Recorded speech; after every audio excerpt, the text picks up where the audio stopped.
واقعہ سلطان صلاح الدین ایوبی قسط نمبر 253 اپنا اسلامک اسٹوڈیو میں صلاح الدین ایوبی کا سر کاٹ کر آپ کے قدموں میں رکھوں گا۔ دوسرے نے کہا اس کی فوج الرستان کی وادیوں سے زندہ نہیں نکل سکے گی، آپ فوری طور پر کوچ کا حکم دیں۔ فوج تیار ہے۔ ناظرین دونوں سالار ایک دوسرے سے بڑھ چڑھ کر اپنی وفاداری اور ایثار کا اظہار کر رہے تھے۔ ناظرین عز الدین خاموش بیٹھا اپنی باری کا انتظار کر رہا تھا اور خطیب المخدوم کبھی ان سالاروں کو اور کبھی سیف الدین کو دیکھتا اور سر جھکا لیتا تھا۔ عز الدین تمہارا کیا خیال ہے؟ سیف الدین نے اپنے بھائی سے پوچھا۔ مجھے آپ کے اس فیصلے سے اتفاق ہے کہ ہمیں سلطان صلاح الدین ایوبی کے خلاف لڑنا ہے، عز الدین نے کہا، لیکن ہمارے سالاروں کو اس قسم کی جذباتی باتیں زیب نہیں دیتی جیسی ان دونوں نے کی ہے۔ صرف یہ کہہ دینے سے کہ ایوبی صلیبیوں اور سوڈانیوں کو شکست دے سکتا ہے ہمیں نہیں، ایوبی کو شکست نہیں دی جا سکتی۔ میں یہ کہوں گا کہ جس نے کم تعداد میں صلیبیوں کی کئی گنا زیادہ فوج کو شکست دی ہے وہ آپ کو بھی شکست دے سکتا ہے۔ جس نے صحرائی فوج برفانی وادیوں میں لڑا کر 4 قلعے فتح کر لیے اور ریمانڈ کی فوج کو پسپا ہونے پر مجبور کیا ہے، وہ برف پگھل جانے کے بعد زیادہ اچھی طرح لڑے گا۔ ہمیں کسی خوش فہمی میں مبتلا نہیں ہونا چاہیے، دشمن کو کمتر نہیں سمجھنا چاہیے۔ آپ یہ سوچیں کہ وہ حالات کیسے ہیں جن میں آپ کو لڑنا ہے، اس میدان کی بات کریں جہاں آپ لڑیں گے اور اس دشمن کی فوج کی بات کریں جو آپ کے مقابل ہے۔ عز الدین نے سلطان صلاح الدین ایوبی کی فوج کی خوبیاں بیان کی، پھر سلطان ایوبی کے لڑنے کے طریقے بیان کیے اور جس میدان میں لڑائی متوقع تھی اس کے کوائف پر روشنی ڈال کر کہا، برف پگھل رہی ہے اور بہار کی بارشیں اس سال تاخیر سے برس رہی ہیں۔ صلاح الدین ایوبی کی فوج خیموں میں ہے لیکن گھوڑوں کو خیموں میں نہیں رکھا جا سکتا۔ اس وقت اس کی فوج کے جانور درختوں کے نیچے یا پہاڑی کوہ اور غاروں میں رہتے ہیں۔ گھوڑے اور اونٹ اس حالت میں زیادہ دیر تندرست نہیں رہ سکتے۔ یہ توقع بھی رکھنی چاہیے کہ ایوبی کے سپاہی پہاڑی علاقے سے اکتا چکے ہوں گے۔ یہ بھی پیش نظر رکھ لیں کہ ہم نے اپنی فوج حلب اور حران کی فوج سے ملا دی تو ایوبی محاصرے میں لیا جا سکے گا، لیکن یہ بھی نہ بھولیں کہ مسلمان سپاہی جب مسلمان سپاہی کے آمنے سامنے آئے گا تو اسلام کا ابدی رشتہ انہیں گتھم گتھا کرنے کی بجائے انہیں بغل گیر بھی کر سکتا ہے۔ تلواریں جو ایک دوسرے کے خلاف نکالیں گے جھک بھی سکتی ہیں اور خون بہائے بغیر نیاموں میں واپس جا سکتی ہیں۔ عز الدین سیف الدین نے اس کی بات کاٹتے ہوئے کہا، تم صرف فوجی ہو، تم صرف خون، تلوار اور نیام کی باتیں سوچ سکتے ہو۔ یہ چالیں مجھ سے سیکھو کہ مسلمان سپاہی کے خلاف کس طرح لڑایا جا سکتا ہے۔ پرسوں ماہ رمضان شروع ہو رہا ہے۔ صلاح الدین ایوبی نماز روزے کا جس قدر خود پابند ہے اتنی ہی پابندی اپنی فوج سے کراتا ہے، اس کی تمام فوج روزے سے ہوگی۔ ہم اپنی فوج سے کہہ دیں گے کہ جنگ میں روزے کی کوئی پابندی نہیں۔ محترم خطیب تمہارے پاس بیٹھے ہیں، میں ان کی جانب سے اعلان کرا دوں گا کہ جنگ میں روزے معاف ہے۔ ہم حملہ دوپہر کے بعد کریں گے۔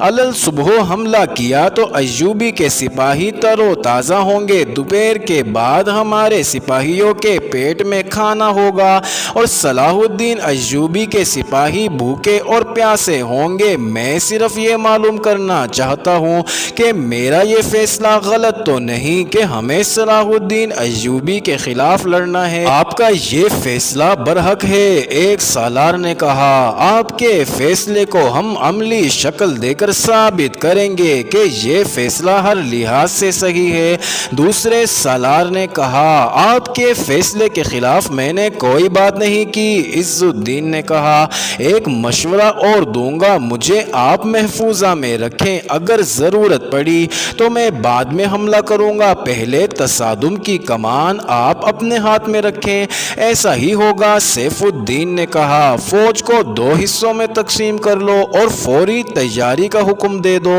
محفوظہ میں جو حصہ رکھنا چاہتے ہوں اسے اپنے پاس رکھو۔ ناظرین، وہاں خطیب ابن المخدوم بھی موجود تھا۔ سیف الدین نے اس کی طرف دیکھا اور مسکرا کر کہا قابل صد احترام خطیب، آپ نے کئی بار قرآن سے فول نکال کر مجھے خطروں سے آگاہ کیا ہے، آپ نے میری کامیابی اور سلامتی کے وظیفے کیے اور خدا کے حضور میرے لیے دعا بھی کی ہے۔ آپ کو معلوم ہے کہ آپ سے بڑھ کر میں کسی کو برگزیدہ نہیں سمجھتا، اگر کسی انسان کے آگے سجدے کی اجازت ہوتی تو میں آپ کے آگے سجدہ کرتا۔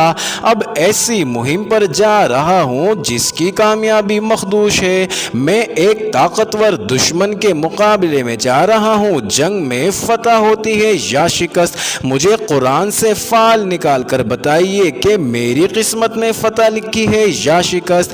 امیر محترم خطیب اٹھ کھڑا ہوا، کہنے لگا یہ صحیح ہے کہ آپ نے کئی بار مجھ سے قرآن میں سے فال نکلوائی ہے، سلطان نور الدین زنگی مرحوم و مغفور کی زندگی میں آپ ڈاکوؤں کے بہت بڑے گروہ کے تعاقب میں گئے تھے، تو میں نے قرآن میں سے فال نکال کر آپ کو کامیابی کا مژدہ سنایا اور آپ کامیاب لوٹے تھے۔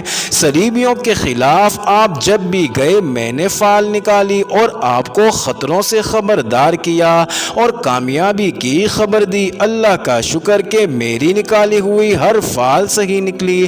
مگر خطیب نے پہلے عز الدین کی طرف پھر دونوں سالاروں کو دیکھا اور کہا مگر موصل کے امیر، اب بغیر فال نکالے میں آپ کو بتا دینا چاہتا ہوں کہ جس مہم پر آپ فوج لے جا رہے ہیں اس میں کامیاب لوٹیں گے یا ناکام، جلدی بتائیے میرے محترم استاد۔ سیف الدین نے بےتاب ہو کر کہا آپ کو ایسی بری شکست ہوگی جس میں آپ وقت پر نہ بھاگے تو آپ ہلاک ہو جائیں گے۔ خطیب نے کہا اس مہم پر نہ خود جائیں، نہ اپنے بھائی کو بھیجیں، نہ اپنی فوج کو بھیجیں۔ سیف الدین کے چہرے کا رنگ بدل گیا۔ ناظرین، یہ بتانا مشکل تھا کہ وہ گھبرایا ہے یا ڈرا ہوا ہے۔ عز الدین اور سالاروں پر بھی خاموشی طاری ہو گئی۔ خطیب سیف الدین پر نظریں گاڑے ہوئے تھا۔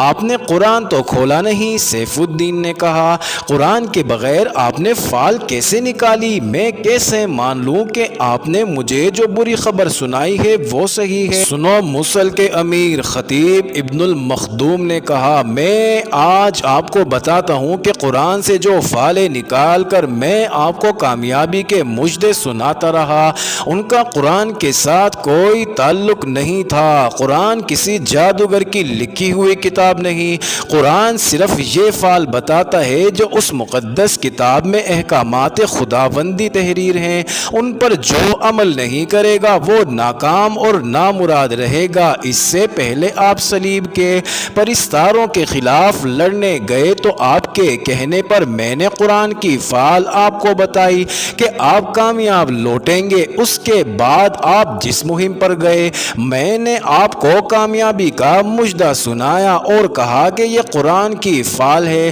ہر فال نیک تھی جس کی وجہ صرف یہ تھی کہ آپ کی ہر مہم اور ہر کام خدا کے حکم کے عین مطابق تھا، مگر یہ مہم جس پر آپ جا رہے ہیں خدائی احکام کی سری خلاف ورزی ہے۔ آپ کفار کے ہاتھ مضبوط کر رہے ہیں، ان سے مدد مانگ کر رسول مقبول صلی اللہ علیہ وسلم کی ناموس پر فدا ہونے والوں کے خلاف لڑنے جا رہے ہیں۔ آپ کیسے کہہ سکتے ہیں کہ صلاح الدین ایوبی رسول مقبول صلی اللہ علیہ وسلم کی ناموس پر فدا ہونے آیا ہے؟ سیف الدین نے بھڑک کر کہا میں کہتا ہوں وہ ایک وسیع سلطنت کی سلطانی کا خواب دیکھ کر آیا ہے، ہم اس کا یہ خواب پورا نہیں ہونے دیں گے۔ اسے موت یہاں لے آئی ہے، اسے موت کے حوالے کر کے ہم صلیب کے پرستاروں کو ختم کریں گے۔ آپ مجھے کھوکھلے لفظوں کا فریب دے سکتے ہیں، خدا کو نہیں۔ خطیب نے کہا خدا وہ سب کچھ جانتا ہے جو ہم سب نے اپنے اپنے دلوں میں چھپا رکھا ہے، فتح اس کی ہے جس نے اپنے نفس پر فتح پالی۔ میں آج آخری پیشن گوئی کر رہا ہوں، شکست آپ کا مقدر ہو چکی ہے۔ اگر آپ اسلام کے پرچم تلے چلے جائیں اور اللہ کی راہ میں قتال اور جہاد کے لیے نکل کھڑے ہوں تو آپ کے مقدر کا لکھا ٹل سکتا ہے۔ محترم خطیب عز الدین بول پڑا، آپ اپنے مذہب اور اپنی مسجد سے سروکار رکھیں، جنگی امور اور سلطنتوں کے معاملات کو اپنے آپ نہیں سمجھ سکتے۔ آپ ہمارا دل اور ہمارا جذبہ توڑنے کی کوشش نہ کریں، ہم ان عناصر سے مالا مال ہیں جن سے جنگ جیتی جا سکتی ہے۔ اگر آپ جنگ کو مذہب اور مسجد سے الگ کر کے لڑیں گے تو نہ آپ کا دل ساتھ دے گا نہ جذبہ۔ خطیب نے کہا آپ نے صحیح فرمایا کہ میں جنگی امور سمجھنے سے قاصر ہوں، لیکن میں یہ ضرور جانتا ہوں کہ جنگ صرف ہتھیاروں اور گھوڑوں سے نہیں جیتی جا سکتی، اور جنگ اس عسکری قابلیت سے بھی نہیں جیتی جا سکتی جس پر آپ کو ناز ہے اور جس کے بھروسے آپ قرآن کے احکام کی خلاف ورزی کے مرتکب ہو رہے ہیں۔ ایک عنصر اور بھی ہے جو فتح کو شکست میں بدل دیا کرتا ہے۔ ناظرین سب نے چونک کر اس کی طرف دیکھا۔ اس نے کہا جس قوم کا حکمران خوشامد پسند ہو جائے وہ اپنے ساتھ قوم اور ملک کو بھی لے ڈوبتا ہے۔ وہ حکومت کے امور خوشامدیوں اور غلامانہ ذہنیت رکھنے والوں کے حوالے کر دے تو وہ ایک آزاد اور خوددار قوم کو بھوکی، ننگی اور غلام رعایا میں بدل دیتے ہیں، اور جب یہ حکمران فوج کی کمان خوشامدی سالاروں کو دے دیتے ہیں تو ملک کو دشمن کھا جاتا ہے۔ خوشامدی سالار اپنے ماتحتوں سے خوشامد کرواتے ہیں، پھر ان کا مقصد قوم اور ملک کے لیے لڑنا نہیں بلکہ حکمران کی خوشنودی حاصل کرنا بن جاتا ہے۔ میں نے آپ کے اس دربار میں دیکھا ہے کہ دونوں سالاروں نے آپ کی ہاں میں ہاں ملائی ہے اور ایسی جذباتی باتیں کی ہیں جو جنگجو نہیں کیا کرتے۔ دونوں نے آپ کے فیصلے اور ارادے کی تعریف تو کر دی ہے لیکن آپ کو خطروں سے خبردار نہیں کیا۔ انہوں نے آپ کو یہ مشورہ نہیں دیا کہ صلیبی تم سب کو گھیرے میں لیے ہوئے ہیں، مسجد اقصی پر کفار کا قبضہ ہے، لہٰذا ان حالات میں بہتر یہ ہوگا کہ آپ گمشتگین اور حلب کے امراء وغیرہ صلاح الدین ایوبی کے پاس جائیں، اور اگر آپ سچے ہیں تو اسے جھوٹا اور سلطنت کا لالچی ثابت کریں۔ مگر آپ کے سالاروں نے آپ کو ایسا کوئی مشورہ نہیں دیا۔ آپ کے سالاروں نے آپ کو یہ بھی نہیں بتایا کہ صلاح الدین ایوبی نے الرستان کے پہاڑی علاقے کو اڈا بنا کر اپنے دستے دور دور تک اس طرح پھیلا دیے ہیں کہ آپ اسے محاصرے میں لینے کا خواب بھی نہیں دیکھ سکتے۔ معزز ناظرین، یہ انٹرسٹنگ ویڈیو جاری ہے، اگلی ویڈیو قسط نمبر 254 میں دیکھنا مت بھولیے گا۔